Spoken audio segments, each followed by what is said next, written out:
The halls of St. Jude's Trauma Center were reserved for elite Ivy League doctors. When Sarah walked in wearing oversized scrubs and unsettling silence, they laughed.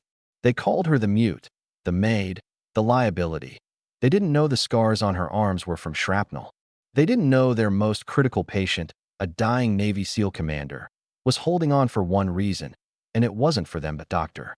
Julian Thorne scoffed in the break room. I swear HR is scraping the bottom of the barrel. She's 45 if she's a day, and her hands shake.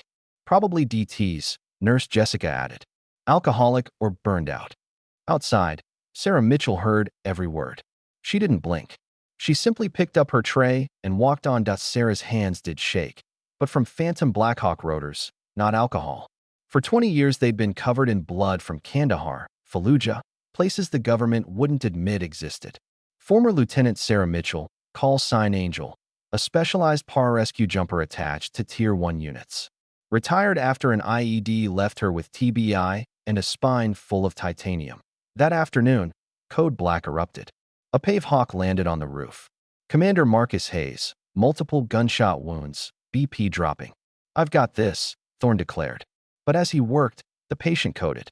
Where's the bleeder? He screamed. From the corner, Sarah saw what he missed.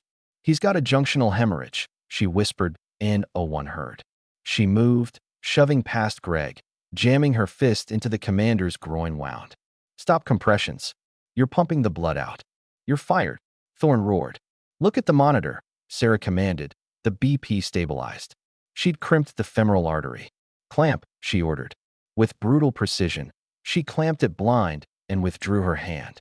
Now you can treat the chest wounds. As she left, one of the SEAL operators stared. Angel, he whispered. Thorne spun the narrative, filing termination papers for assault and incompetence. Sarah was escorted out with her belongings in a box. Then Dutch, the bearded operator, bellowed down the corridor. You, don't move. He stood before her. Commander Hayes is asking for you. I was just fired, Sarah said. She nearly killed the patient, Thorne shouted. Dutch turned cold. I saw the security footage. She saved him while you screamed for electricity. He looked at Sarah. We checked your file. Jane Doe, retired 24th Special Tactics Squadron. Call sign Angel. 400 combat saves. The box slipped from Sarah's hands. Commander Hayes appeared in a wheelchair, pale but upright. He raised a trembling hand and saluted her. Dutch and the operators snapped to attention. Lieutenant, Hayes rasped. Sarah straightened, returning the salute. Commander. Before anyone could speak, Hayes warned, Blackwell is coming. They know I'm here. We have 20 minutes. Sarah's voice shifted to pure command. We're locking down this hospital. The lights died. Blackwell operators emerged from the elevators. For armed men in tactical gear, Sarah disappeared into the shadows with a scalpel and fire extinguisher. She dropped from ceiling panels, paralyzed one with succinylcholine, blinded another with chemical powder, took their weapons. Grenades exploded. She fought hand-to-hand, using defibrillator paddles and trauma shears. For hostiles down. But more arrived, SUVs, an attack chopper. Trapped on the 4th floor, Sarah made a desperate choice. We're going to the roof. To take their ride. She shot an oxygen tank, turning it into a missile that destroyed the helicopter's tail rotor. The bird crashed. Sarah dragged the pilot out, took the controls, and lifted off despite catastrophic damage. She used the rotor wash to blast Blackwell operators, giving Dutch's team an opening to escape.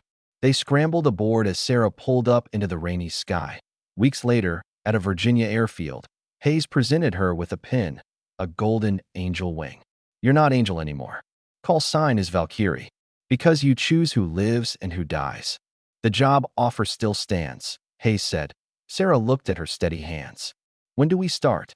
Back at St. Jude's, someone taped a photo to Sarah's old locker, her silhouette in smoke, holding a defibrillator like a shield. Underneath, respect. The doctors never laughed at a new hire again.